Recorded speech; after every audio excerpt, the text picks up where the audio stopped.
السلام علیکم فرینڈز، میرا نام ہے محمد حماد اور آپ دیکھ رہے ہیں حماد ٹی وی۔ دوستو، زمین کے جنگلات نے انسانوں کو شروع سے ہی خوف زدہ کیے رکھا ہے اور ہمیشہ انسان یہ جاننے کی جستجو میں رہا ہے کہ اگلے درخت کے پیچھے کیا ہے۔ ڈر انہیں جنگل کو ایکسپلور کرنے، قدیم شہروں کو ڈھونڈنے اور خزانوں کا پتہ لگانے سے نہ روک سکا اور وہ اس کی تلاش میں رہے اور بالآخر انہیں ڈھونڈ نکالا۔ حالیہ برسوں میں دنیا ایک بہت چھوٹی چیز بن گئی ہے۔ ہر جگہ کا نقشہ اور لوکیشن سیٹلائٹ سے ڈھکی چھپی نہیں، تاہم جنگلات اب بھی کچھ پراسرار راز اپنے سینے میں چھپائے ہوئے ہیں، اور جنگل کا وسیع حصہ انسانوں کی پہنچ میں نہیں آ سکا، اور کئی پراسرار قبائل اور مخلوقات جن کو انسان ابھی تک نہیں ڈھونڈ سکا۔ آج ہم آپ کو دنیا کے سب سے بڑے جنگل ایمیزون کے کچھ رازوں کے بارے میں بتائیں گے۔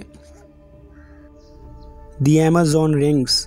برازیل کے ایمیزون جنگل میں کئی پراسرار رنگز ہیں۔ یہ رنگز ابھی تک ایک مسٹری بنے ہوئے ہیں اور آثار قدیمہ کے ماہرین ابھی تک لا علم ہیں کہ یہ کیا چیز ہے۔ تاہم مانا جاتا ہے کہ یہ ایک قسم کے قبرستان یا اپنے دفاع میں بنائے گئے رنگز ہیں۔ بعض کہانیاں یہ بھی مشہور ہیں کہ یہ ایلین کے UFOs کی لینڈنگ کے نشانات ہیں، تاہم ابھی ان رازوں کی کوئی تصدیق شدہ وجہ نہیں ملی۔ مقامی لوگوں کا کہنا ہے کہ یہ رنگز ان لوگوں نے بنائے جو ابتدا میں آ کر ایمیزون میں بسے۔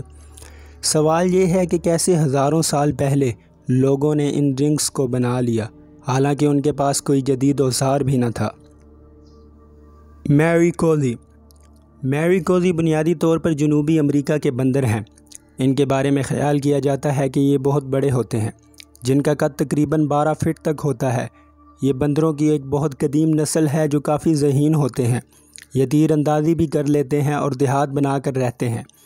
برطانوی مہمجو کرنل پرکیول ایچ کے مطابق، جنہوں نے 1914 میں جنوبی امریکہ کے جنگلوں کی نقشہ سازی کے دوران اس مخلوق کو دیکھا، ان کا پورا جسم بالوں سے ڈھکا ہوا تھا اور وہ میکسوبی نامی قبیلے کے شمال میں رہتے تھے۔ انہوں نے مزید بتایا کہ وہ انسانوں کو دیکھتے ہی ان پر حملہ کر دیتے تھے۔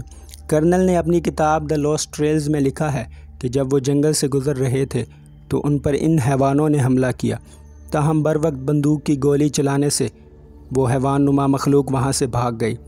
اس کے بعد 1925 میں کرنل پرکیول اپنے دوستوں کے ساتھ کہیں غائب ہو گئے اور اس کے بعد ان کا کچھ پتہ نہ چل سکا۔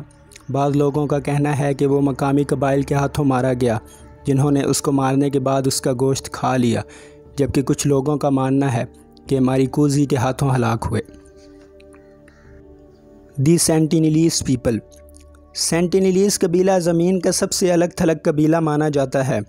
وہ بحر ہند میں نارتھ سینٹینل جزیرے کے جنگلوں میں آباد ہیں اور خیال کیا جاتا ہے کہ وہ 60,000 سالوں سے وہاں مقیم ہیں۔ مغربی دنیا کے لوگوں نے ان کو جاننے کی ہر کوشش کی، تاہم وہ اس میں کامیاب نہ ہو سکے۔ وہ ایک غیر منقسم زبان بولتے ہیں اور کسی بھی تحقیقی ٹیم پر تیروں اور نیزوں سے حملہ کرتے ہیں۔ ایک اندازے کے مطابق اس قبیلے کے 500 سے زائد افراد ہیں۔ وہ اب بھی ایک انتہائی اچھے طریقے سے کام کرتے ہیں اور لوہے کے اوزار بنانے میں ماہر ہیں۔ ان کو دیکھنے پر لگتا ہے کہ ان کی صحت کافی اچھی ہے۔ جب 2004 کے سونامی نے انڈیمان جزیرے کو تباہ کر دیا تھا تو محققین کا ماننا تھا کہ یہ لوگ بھی اس سونامی کی زد میں آ کر مر گئے ہوں گے، تاہم جب ایک ہیلی کاپٹر یہ جاننے کے لیے وہاں پہنچا تو اس قبیلے کے شخص نے اشارہ کرتے ہوئے ہیلی کاپٹر کو وہاں جانے کے لیے کہا۔ اتنے بڑے سونامی میں، طوفان میں، ان لوگوں نے خود کو کیسے زندہ رکھا؟ یہ معمہ شاید کبھی حل نہ ہو۔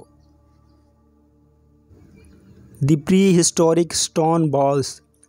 سینکڑوں بڑے پتھر جو کہ شکل میں ایک بڑے بال کی طرح ہیں، کوسٹاریکن جنگل میں ادھر ادھر بکھرے ہوئے ہیں، اور یہ خیال کیا جاتا ہے کہ ان بالز کی تعمیر قدیم انسانوں نے کی۔ برسوں سے ان بالز نے سائنسدانوں اور آثار قدیمہ کے ماہرین کو حیرت میں مبتلا کر رکھا ہے کہ وہ وہاں کیسے پہنچے، ان کی تعمیر کیسے ہوئی۔ ان بالز کا قطر تقریباً 8 فٹ ہے۔ یہ تجویز کیا جاتا ہے کہ یہ پتھر مذہبی مقاصد کے لیے بنائے گئے، لیکن اس بات کی تصدیق کے لیے کوئی ثبوت بھی موجود نہیں۔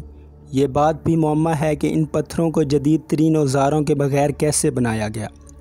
ان کو بنانے والے اوزاروں کے نشانات بھی وہاں سے میلوں دور تک نہیں دیکھے گئے، جس نے اس راز کو اور مبہم بنا دیا ہے۔ دی بوائلنگ ریور آف ایمیزون۔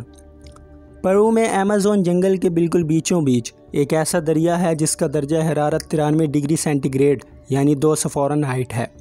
یہ کہ آسرائیاں مشہور ہیں کہ یہ ایک ڈرلنگ کمپنی کی غلطی کی وجہ سے وہاں کا جیو تھرمل نظام خراب ہو گیا اور وہاں موجود زہریلی گیسوں نے ندی کی یہ حالت کر دی، جبکہ مقامی لوگوں کا کہنا ہے کہ یہ دریا ایک بہت بڑی روحانی طاقت ہے۔ مقامی لوگ اکثر اس دریا کے کنارے جمع ہو جاتے ہیں اور گانے گاتے ہیں اور اپنے مخصوص انداز میں دعائیں کرتے ہیں۔ یہ ابلتا دریا ہے تو ناقابل یقین، تاہم اس کے ساتھ دیکھنے والے کو یہ جھنجھوڑ کے رکھ دیتا ہے۔ The last city of giants. یہ شہر ایکواڈور کے جنگل میں انتہائی گہرائی سے دریافت ہوا۔ یہ کوئی معمولی قدیم شہر نہ تھا۔ اس شہر کو جنات کے گمشدہ شہر کے نام سے بھی جانا جاتا ہے۔ ایکسپلوررز کا ایک گروپ مقامی افراد کے ساتھ اس شہر کی کھوج میں نکلا۔ ان کو پختہ یقین تھا کہ یہ شہر یہیں کہیں موجود ہے۔ ایکسپلوررز کے وہاں پہنچنے پر انہوں نے قدیم عمارتوں کا ایک جھنڈ دیکھا، جن میں سب سے بڑی عمارت 79 میٹر لمبی اور 79 میٹر چوڑی تھی۔ اس کی شکل ایک پیرامڈ جیسی تھی۔ احرام کا سب سے اوپر والا حصہ فلیٹ تھا۔ یہ خیال کیا جاتا ہے کہ یہ قربانی کی جگہ تھی جسے سب سے اوپر رکھا گیا تھا۔ اس دریافت کی سب سے عجیب اور پراسرار چیز وہاں سے ملنے والے اوزار تھے۔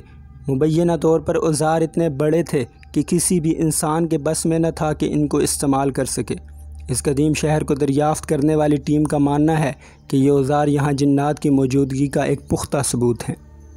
میرا نام ہے محمد حماد۔ میری کیسی لگی ویڈیو لائک کیجئے، شیئر کیجئے اور سبسکرائب کیجئے۔